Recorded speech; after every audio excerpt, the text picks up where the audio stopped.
नमस्कार शेतकरी मित्रांनो, आज आहे 3 जून 2024. मित्रांनो, आज राज्यातील 15 जिल्ह्यामध्ये या ठिकाणी मध्यम ते जोरदार स्वरूपाचा पाऊस या ठिकाणी 15 जिल्ह्यामध्ये होणार आहे. तेच आपण या व्हिडिओमध्ये सविस्तर पाहणार आहोत. आज राज्यामध्ये कोणकोणत्या जिल्ह्यामध्ये पावसाची शक्यता आहे. काल देखील मित्रांनो राज्यातील बऱ्याचशा जिल्ह्यामध्ये बऱ्याचशा भागामध्ये पाऊस झालेला आहे. तुमच्या भागामध्ये देखील पाऊस झाला असेल तर आपल्याला कमेंटमध्ये नक्की कळवा व तुम्ही कोणत्या ठिकाणाहून हा व्हिडिओ पाहताय ते ठिकाण देखील आपल्याला कमेंटमध्ये नक्की कळवा मित्रांनो.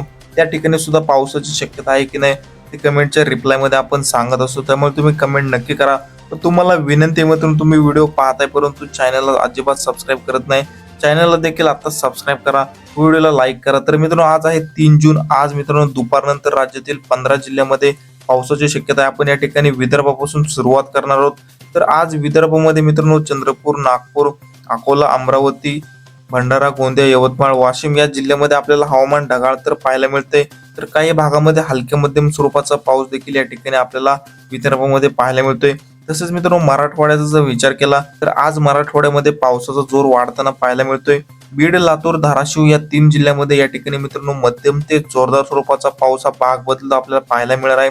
जसं की आपण स्क्रीनवरती बघू शकता, कळंब, धाराशिव, तुळजापूर या भागामध्ये आपल्याला मध्यम ते जोरदार स्वरूपाचा पाऊस पाहायला मिळतोय. तसेच या ठिकाणी एडशी, तेरखडा, भूम, वाशी या भागामध्ये देखील आपल्याला हलक्या मध्यम स्वरूपाच्या पावसाची शक्यता ही पाहायला मिळत आहे. तसेच बीड जिल्ह्यामध्ये देखील मित्रांनो माजलगाव, परळी या भागामध्ये आपल्याला हलक्या मध्यम स्वरूपाचा पाऊस पाहायला मिळणार आहे.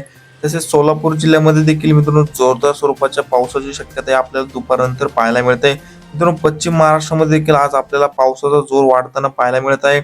सांगली, सातारा, कोल्हापूर या 3ही जिल्ह्यामध्ये मित्रांनो आपल्याला तुरळक भागामध्ये ढगफुटी तर काही भागामध्ये हलक्या मध्यम स्वरूपाचा पाऊस पाहायला मिळतोय.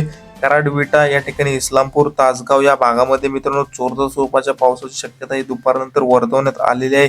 सातारा, सांगली, कोल्हापूर या भागामध्ये या शहराच्या आसपासच्या भागामध्ये देखील आपल्याला मध्यम ते जोरदार स्वरूपाचा पाऊस हा पाहायला मिळणार आहे. मित्रांनो पुणे, जेजुरी, बारामती, दौंड, खेड या भागामध्ये देखील आपल्याला मध्यम ते हलक्या स्वरूपाचा पाऊस पाहायला मिळतोय. तसेच अहमदनगर, श्रीरामपूर, इगतपुरी, नाशिक, मनमाड, मालेगाव, चाळीसगाव या ठिकाणी, धुळे, नंदुरबार, जळगाव या भागामध्ये देखील आपल्याला मध्यम ते जोरदार स्वरूपाचा पाऊस हा दुपारनंतर पाहायला मिळतोय. तसेच मित्रांनो कोकणपट्टीमध्ये देखील आपल्याला रत्नागिरी, रायगड, सिंधुदुर्ग, गोरेगाव, चिपळूण, खोपोली या भागामध्ये आपल्याला जोरदार स्वरूपाचा पाऊस हा दुपारनंतर पाहायला मिळणार आहे. मित्रांनो एकंदरीत जर संपूर्ण राज्याचा आजचा विचार केला तर या ठिकाणी सांगली, सातारा, कोल्हापूर, सोलापूर, रत्नागिरी, रायगड, सिंधुदुर्ग तसेच या ठिकाणी बीड, लातूर, धाराशिव तसेच छत्रपती संभाजीनगर, नाशिक, मालेगाव, जळगाव या भागामध्ये मित्रांनो आपल्याला जोरदार स्वरूपाच्या पावसाची शक्यता तुरळक ठिकाणी पाहायला मिळते. तर काही ठिकाणी मध्यम ते हलक्या स्वरूपाचा पाऊस या ठिकाणी होऊ शकतो.